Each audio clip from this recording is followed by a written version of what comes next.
consider this subject, why creation is believable. Tonight I want to put to you evidence why I and why we can believe in the biblical account that we just read through our president there of Genesis chapter 1 as the means of our existence. So I won't be considering other viewpoints tonight in how this planet and life upon it and its myriads of form have come into being, but I'll focus on some of the reasons why creation, as our title says there, is believable in a world, as our president again indicated, that says, hang on, it's not believable and think it's myth. And to do this, we're going to consider some key questions out of this very positive statement. That's what we believe the Bible states, isn't it? We want to consider these questions. First of all, what evidence is there in the natural world for creation? We're going to consider what other evidence supports creation. Then we'll consider, well, did the Lord Jesus Christ think about creation? If you're a follower of the Lord Jesus Christ, who is a key figure of the Bible, God's Son, then that's important as well. And finally, well, what does that mean for us then? At the end of the day, bring it right down to us rather than just being an exercise. So let's consider our first question then. What evidence is there in the natural world for a creator? Okay, so the first thing is the position of Earth in space. Some of you might know this from, it's called the Goldilocks Principle, after the well-known story of Goldilocks goes and the big chair's too big and the small, medium chair's no good, but the small chair or the small bed or the small porridge, whatever it is just right. The position of Earth from the Sun is just right. It is the optimum distance from the Sun. The planets don't go around the Sun all together like this, we know that, but it follows its circuit, and we can see here's the Sun, they're sort of in order, they don't do it like that, they're elliptical things, but there's Earth. And why is it the optimum distance from the Earth? Well, because if it was closer to the Sun, then the liquid water that's on here would burn up, it would evaporate it, and if it's further 10% away, it would indeed freeze. So it's just right, hence the name Goldilocks Principle it's known as, that it's just right for liquid water to exist on this planet. And it's no surprise, we saw it right at the beginning, or you'll see it again, that picture of the blue planet, as it's known as, isn't it? Because 2/3 of the Earth is covered with liquid water, the sea. And so this water that is in existence as a liquid, and sometimes it's frozen, yes, and sometimes as a gas, as a cloud, but predominantly as a liquid in this planet, is because of its position in space. If it was too close, it wouldn't be there.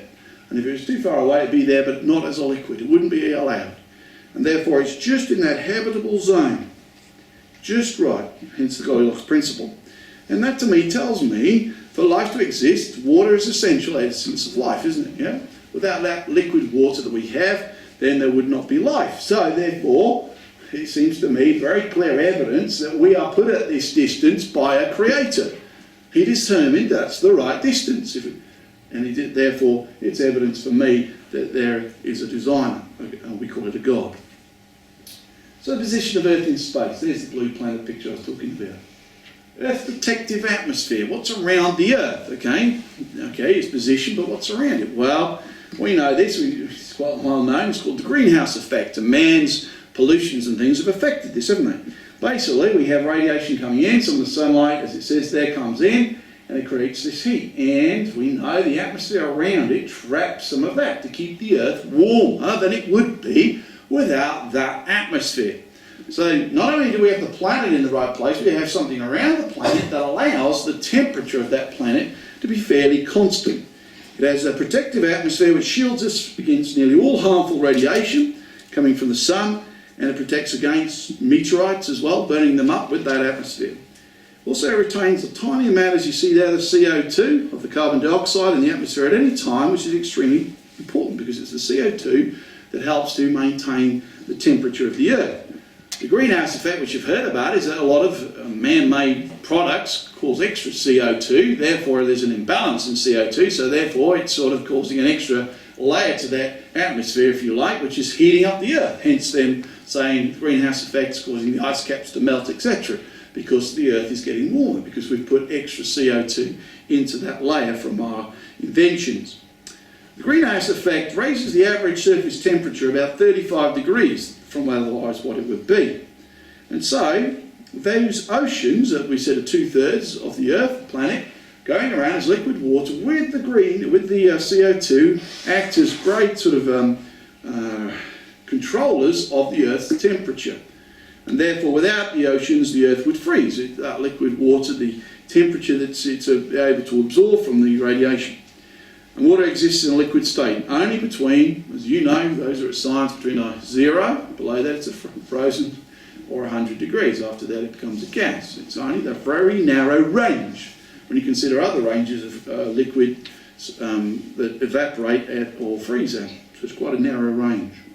And very narrow when you consider that compared with other planets and other things, other substances. Okay, so I say the Earth's protective atmosphere, I see that as deliberate, to control the temperature, and therefore as evidence to me why I can believe in a creator. We've talked about water, and water is a unique substance, okay, that sustains life. Here it is in different forms: liquid, gas, partly condensed, really, and there's a cloud so we can see it, and obviously ice. So it seems the Earth is the only planet that mostly is water, and therefore allows life.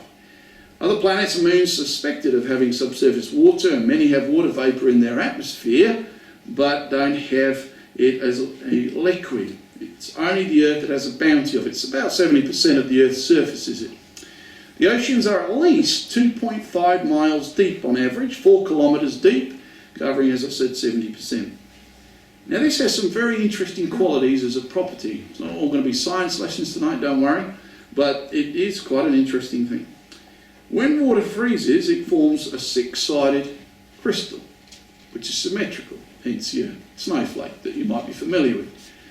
But the fact that it has a 6-sided folded crystal means within that crystal there's actually holes within it.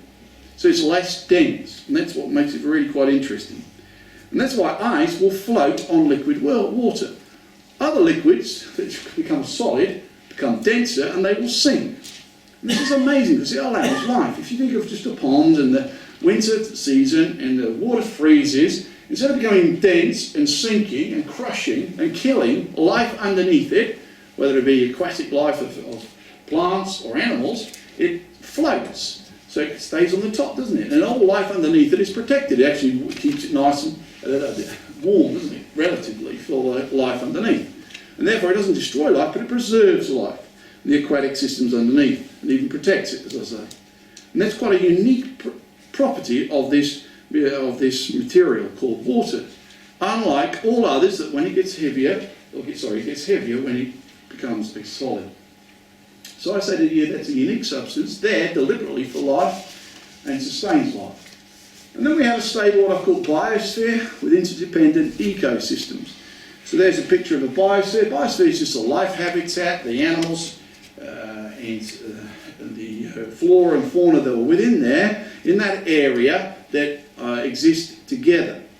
And then you can see a picture there of the biosphere from space. You can see you've got desert, you've got sort of obviously aquatics all over the Great Barrier Reef, you've got the tropical rainforest, you've got the plains of America, all sorts of kinds of ecosystems that we have there. It's that relationship between land, water and the atmosphere, and the constant interaction within that between the animals and within the vegetation. There's a transfer of energy from the sun, often goes into the plants, as we know, photosynthesis, if we remember that from school, and it's those things, that cycle of molecules of matter moving the energy within that ecosystem. Within those ecosystems, within the biosphere itself, there are many, as I said, different ecosystems, different interactions between animals, plants, birds, creatures, microorganisms that work together as a functional unit. And they need each other. And again, man's mismanagement on the planet has demonstrated that if we, through various things, deforestation, through pollution, through various things, we take out certain creatures or certain flora and fauna, it has a dramatic effect on the rest of that system, of that ecosystem. What was balanced becomes unbalanced. There's too many of X, or there's not enough of Y. And then it causes issues further up the food chain or within that ecosystem or within food webs. So in our community, within these biospheres, naturally, it has more food or water or shelter than it can accommodate. It is just right. Food and territory are often balanced by natural phenomena such as fire, disease, the number of predators. Each organism has its niche or role to play. There's nothing superfluous, nothing, well, we don't really need that. Man has thought that and then realised that was needed in that ecosystem, because now we're seeing the effect, the detrimental effect of that within them. as species die out, or the flora or fauna die out. So I say to you that a stable biosphere with interdependent ecosystems, they all need to be there at the same time in existence, tells me that's design. Not one thing's there and then that was just added and that was added. It's all needed at the same time for it to operate. Take one thing out, just think of a food chain. Just think of the producer, you pray at the end, and if you take something out in the middle, well, this isn't going to be able to feed this because that can't feed on that, and then you'll have too much of whatever's being the producer. And therefore, your flora would get out of control. And finally, plant and animal specific features for that habitat. Within those biosphere, within those habitats we might call, we have a whole variety of creatures, of plants that are designed to live there. They are designed to live there, Within they have inherent qualities or their behaviours that allow them, without thinking, to survive where they do, to interact as they do.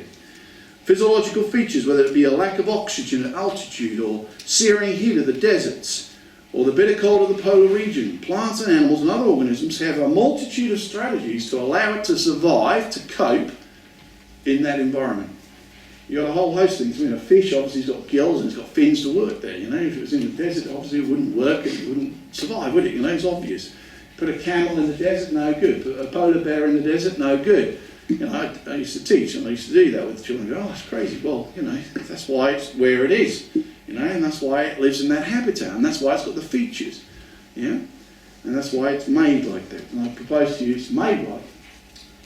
So let's turn to our second question then. Well, what other evidence supports creation? What other things? Well, in the creation there is the existence of natural laws, as they're termed, within the universe.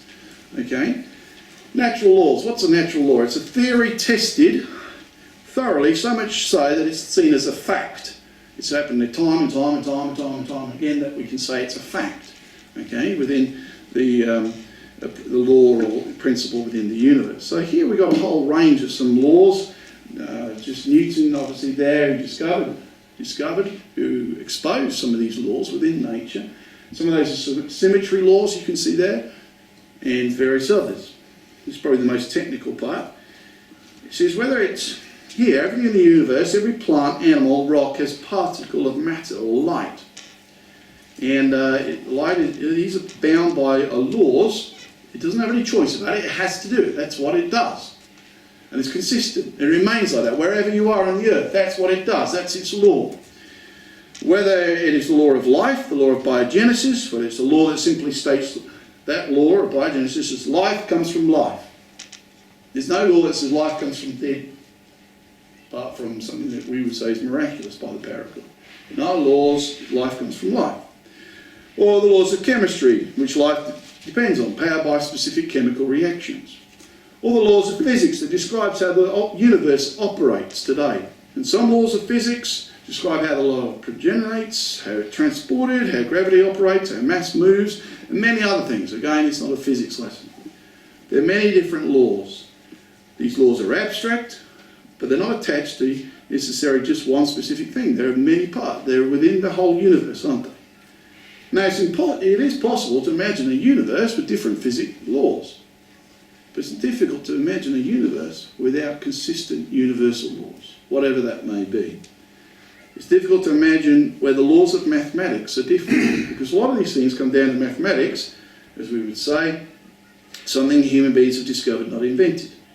These truths, whether it be the mass of symmetry that you get within plants, or whether you get within birds or animals, or within here a crystal, those laws of mathematics that we see there, often sometimes is called the language of creation.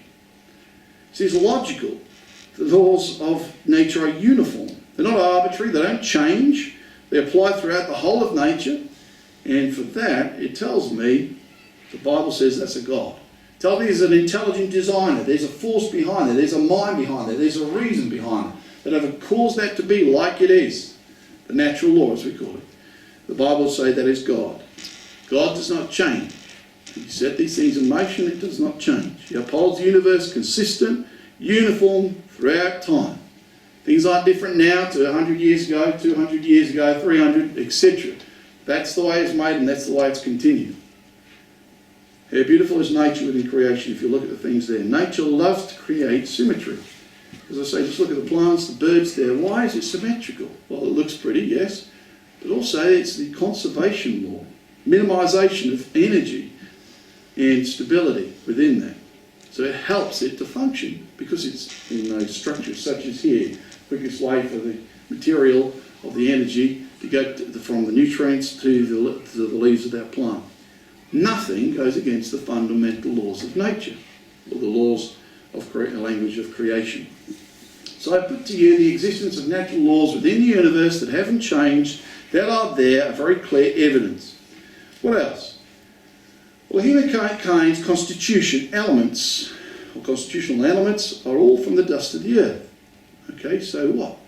Well, there's the makeup of it, and it's really interesting that amazingly 99% of our mass is made up of just 6 elements.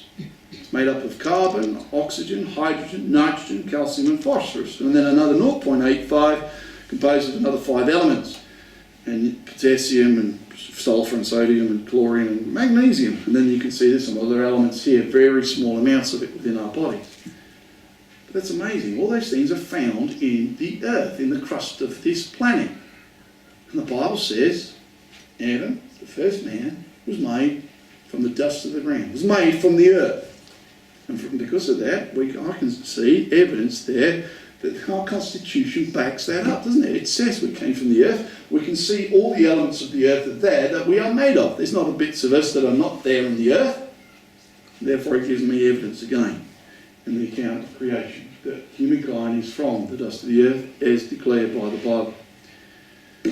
Formation of proteins for the human body. The human body is amazing.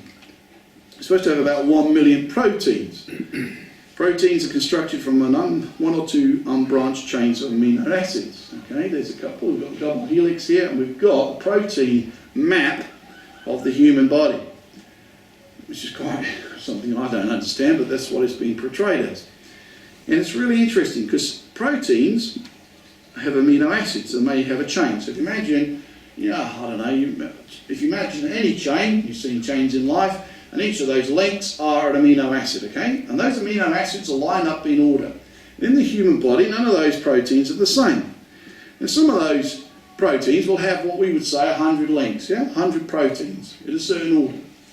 Not any old order, in a very specific order of those chain links, if you like. And there's one in the body that has 26,926 links. So it's got 26,926 little amino acids in a certain order. And if one of those acids is not in the right order, it is not the correct protein then for that body. There's a malfunction. It's not as it should be. And therefore you only have to work out the probability of that. Just one, called Titan, because it's the largest, and there's many, many of these. There's something like 200 and 300 amino acids in the average chain, so the average links are 300. This one's got 26,000 plus.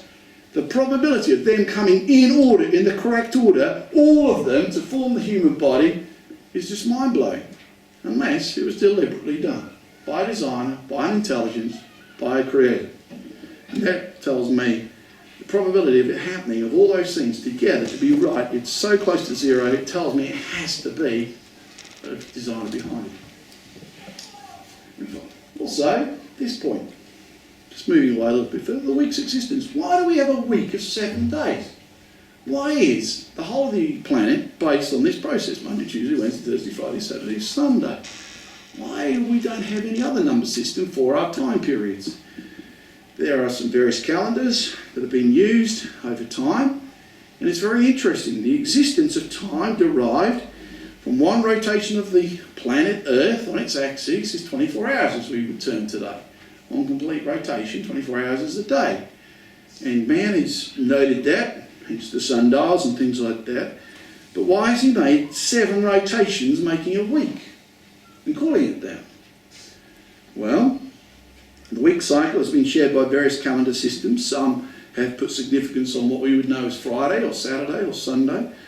But the 7-day week has had a preeminence through history, unlike any other number system, unlike any other period of length of time that's determined a week. We started in ancient Babylonia, Judaism, where 7 days, and particularly the 7th, being the 7th day, was linked to the creation account in the Bible. It is true. You can research it on the internet. There have been other days in the week. There have been sometimes 5 days in a week. I read of some 8 days, even a period of time, I think in Russia, where they had 10 days in a week. But all those have come and gone. Now it's recognised that 7 days in a week is been unbroken in Europe for nearly 2 millennia as the means of a week, despite the changes to the Alexandrian or the Julian or Gregorian calendars. 7-day week is now the international standard of time. Where did that come from? I put it to you, that comes as incidental evidence, if you like, or very strong evidence to me, of the Genesis account that we read together is correct. That's why, because the biblical account that describes God making the earth in 7 days was called then is marked out from any other time of the week, is why it's there. So I've seen evidence here. I've shared with you that while there's a design, there's an intelligence behind the world that you and I live in, making it believable for me that there's a creator, a God, an intelligent designer behind it, who's revealed himself to mankind through the Bible as God and also through his Son Jesus Christ. And now as a follower of the Lord Jesus Christ, I want to know what Christ thought about creation. Because if I follow him, I follow what Christ says about it. And if I am to be consistent in my life. So let's turn to that question. What did the Lord Jesus Christ think about it? Open your Bibles, please. Hopefully you got one. Let's go to Mark chapter 13. So, Gospel of Mark, one of the 4 records that we have of the life of the Lord Jesus Christ. Here in Mark chapter 13, he makes a comment in relation to a question. He was instructing him about some terrible destruction that was to occur upon the earth at that time. Upon Jerusalem, it would be like no other. And in Mark chapter 13, we can see some language of the destruction that's going to occur. Verse 15, 16 onwards, he says verse 17, you can just scan through there. If you've got children, it's going to be very difficult for you in that time. He says in verse 19, for in those days shall be affliction, such as was not from the beginning of the creation. So he says it's going to be so bad, there's never been anything like this since mankind started. But he doesn't say it like that. Since the beginning of the creation, and look at this, which God created unto this time, neither shall be. That's the words of the Lord Jesus Christ about creation, isn't it? He's telling me that there's never going to be such a time that's coming on Jerusalem here, such from the beginning of creation, which God created. Jesus says God created. That's recorded for me. And therefore it's very powerful evidence that God indeed was the creator of heaven and earth. As it says there, unto this time neither shall be. And therefore confirms an acceptance the origin of life on this earth was by God himself. God created. Not just that, he believed in the creation account of Genesis. He didn't say, well, God created, but Genesis, oh, that's not relevant. Let's go over to Matthew chapter 19, please. Here again, it's in answer to another question, not specifically about creation, but in relation to it, about relating to divorce from the ruling class of his day by the Pharisees, a group of religious leaders. And he answers them by going back to the very origin of marriage about that question. And the very origin of marriage was the first man and the first woman called Adam and Eve, way back at the beginning of mankind's existence in creation, in the book of Genesis. And here in Matthew chapter 19, verse 4, when he asked the question, can you divorce them, can you put them away? He answered and said unto them, note the words, have ye not read? Haven't you got your Torah? Haven't you got your Old Testament scriptures? Haven't you got the book of Genesis that tells you this? Have you not read that which is recorded of that which occurred, that we read through our president? Chapter 1, Jesus said, go back and look at it. Or chapter 2 is here, particularly about more detail of marriage. Have you not read? So he shows his belief in the Genesis account. What does he say? That he which made them at the beginning made them male and female. He made a male, he made a female. And we call them Adam and Eve as their name.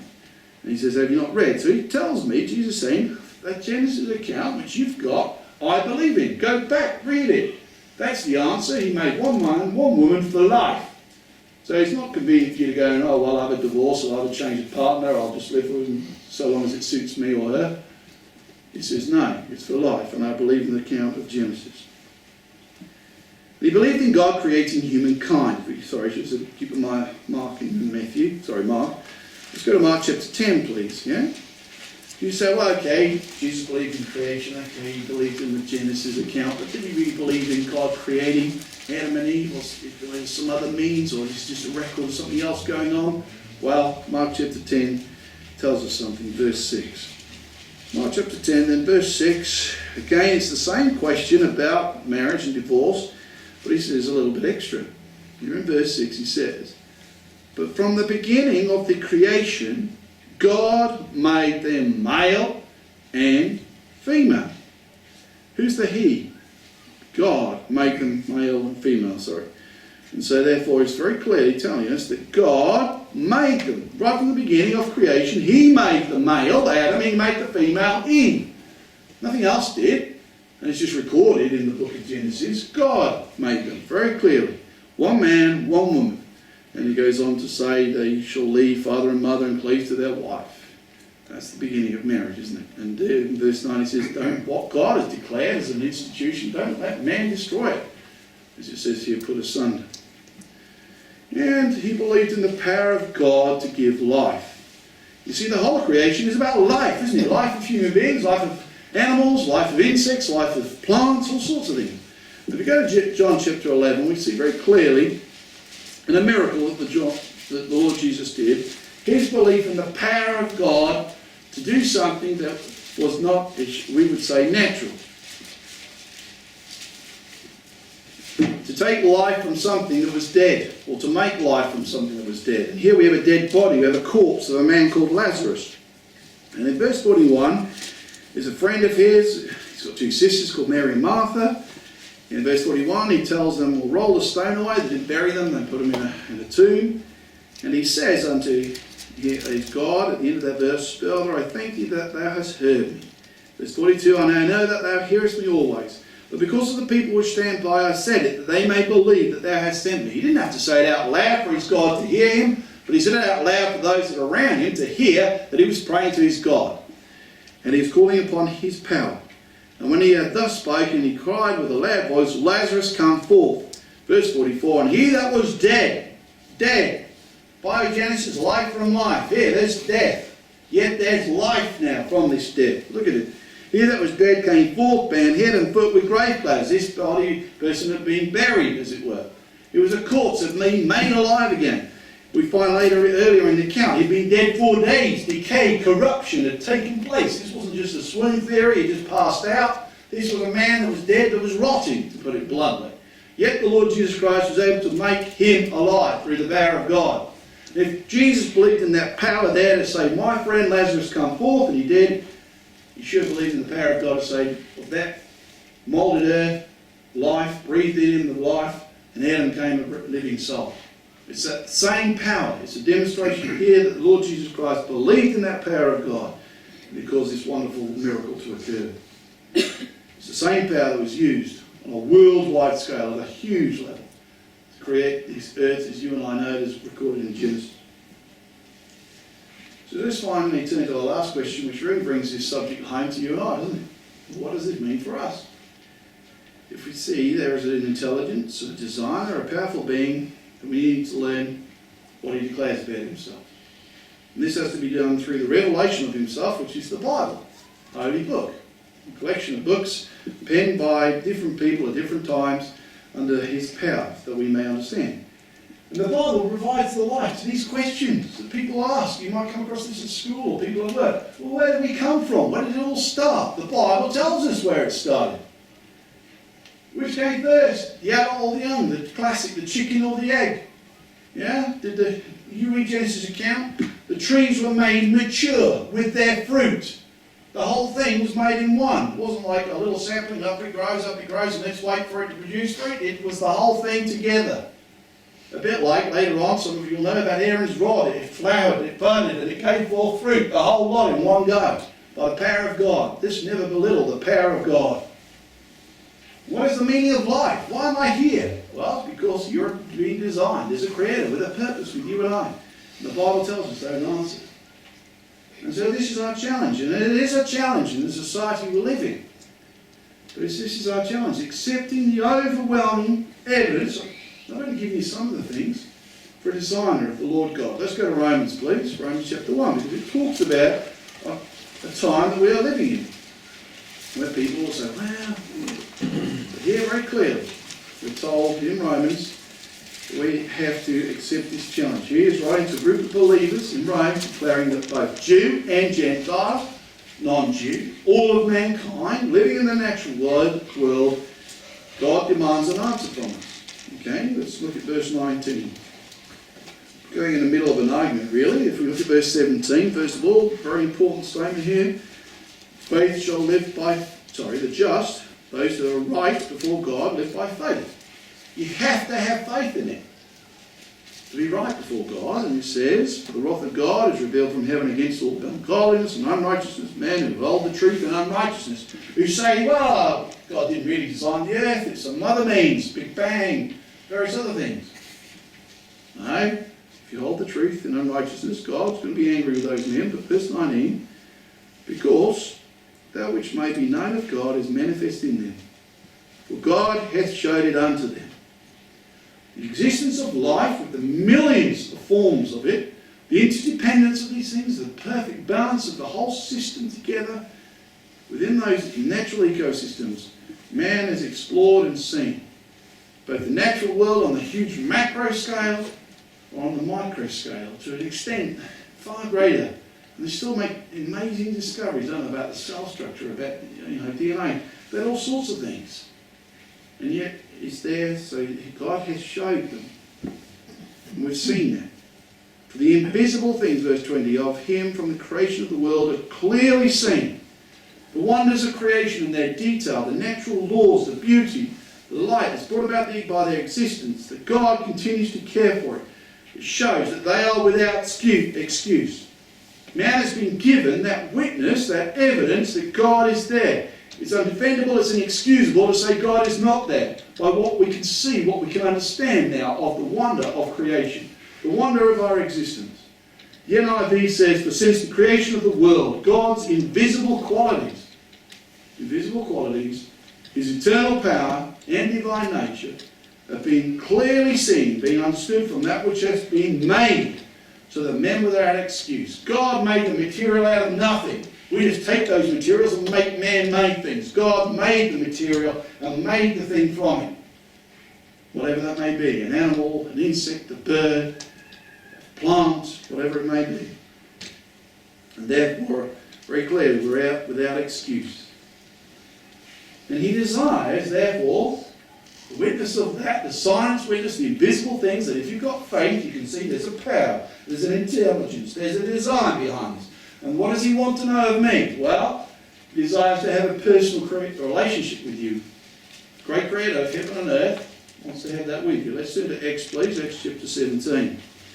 And here the Apostle Paul, speaking on Mars Hill, to the Athenians who were very superstitious and said, oh, we've got to have an altar here to a god, just in case we've missed one out and we don't want to upset them. He takes that and says, that's the one. The one you don't know about is the one. There's not others, that's the creator of heaven and earth.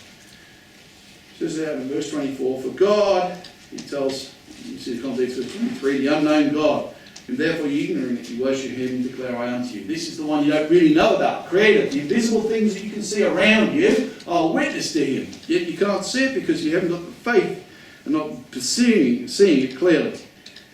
It says, God, verse 24, that made the world and all things therein. So the Apostle Paul, a great preacher, like the Lord Jesus Christ, believed in the creation account. He believed in God creating heaven and earth. He believed in him creating men and women and everything else. Seeing that he is the Lord of heaven and earth, he's in control of everything. He just set the Goldilocks Principle of the right position of the earth from the sun, within that galaxy, within the universe. Dwelleth not in temples made with hands. You can't limit him to a little spot on this earth, this great power, this great creator. Neither is worshipped with men's hands as though he needed anything, seeing he giveth to all life and breath and all things. Your existence is due to this God. And you can't limit him just to this one little place in Athens and this one altar. I'm telling you about him that made you, made this place, made Athens, made Greece, made Europe, made the world, everything in it. What does he say? Well, He's made it for a purpose. Verse 26, and hath made of one blood all nations of men for them to dwell on the face of the earth, and determined the times before appointed and the bounds of their habitation. He set these things in motion. He set the circuit of the earth around the sun. He's put these things, the natural laws. Yet, what's the purpose? Verse 27, that they, the inhabitants, men and women, should seek the Lord. He wants them to seek Him. There's the evidence. I want you to look at it and have faith and accept it. That's what it's saying. If haply they may feel after Him and find Him, though He be not far from every one of us. You can just look out the window, you can look at a tree, you can look at anything in nature and see the design, the intelligence behind it to make it efficient in all sorts of ways. It's beautiful in others as well, but it's there. There's a designer, there's a power, there's thought that's gone into that. And it's there. If you want to see it, it's not far from each one of us. As it says in verse 28, for in Him we live and move and have our being. And even some of their poets spoke about how they were the offspring of God. But very clearly He wants a relationship with them. Though He be not far from each one of us. Seated in the silent witness of creation. And believing in God and His reward, wanting to please Him, you see. You can see the evidence, but you have to have that element of faith as well. Because faith is critical to God in being pleasing to Him. Let's go to Hebrews, please. Here's our last reference. Yeah, Hebrews chapter 11. So here, Paul, I think, writing to a group of believers by the name of Jews, says to them in Hebrews 11 something about this faith. Whole chapters by faith, this motivating power that a believer, someone who looks at these things and says, yes. It says in verse 6, but without faith it is impossible to please Him. It is impossible to please God. If you don't have faith, then you can't please God. If you can't have faith, having seen the evidence, and make that leap, then you can't please God. If you've got to have it all proven, to such an extent you won't have that faith. Then you won't be able to please God because He wants that element of faith. Not a blind faith, not a faith in something there's no detail. There's evidence there very clearly indicating there is a design, an intelligence, and therefore He wants you to have faith in Him. That's His prerogative. That's the way He said it. Because it says, for he that cometh to God must believe that He is, that there is a God, that there is an intelligence, that there is a power. And not just believe He is, but that He's a rewarder of them that diligently seek Him. That if there is a Creator that has a purpose with you and I, which the Bible reveals, He will reward those who want to fulfill that purpose. He will reward those that diligently seek Him. That's with effort, with purpose, with deliberateness. To follow the Lord Jesus, to follow God. To put time and effort into pleasing Him. You have that hope that elsewhere is described as not living for a bit, but actually living forever on this planet. God will change that natural law for us, if we believe in it, of having death. From being no longer a dying creature, but the one that will live forever. That's His prerogative, that's the Creator of heaven and earth. And therefore, it should be our response. And these wonderful things that we've considered, why creation is believable. Now the just, the right, those that are acceptable before God, the Creator, shall live by faith. Based on those things that He's revealed, the invisible things that we've been seeing in His natural world. But if any man draw back, if anybody pulls back and goes, ooh, I can't have that faith. My soul shall have no pleasure in Him. God won't find those individuals pleasurable. The proposal came into being by all sorts of other ways and believe in other means, and not Him as the Creator of heaven and earth. We're not of them who draw back unto perdition, or another word for ruin, but of them that believe. The saving of the soul.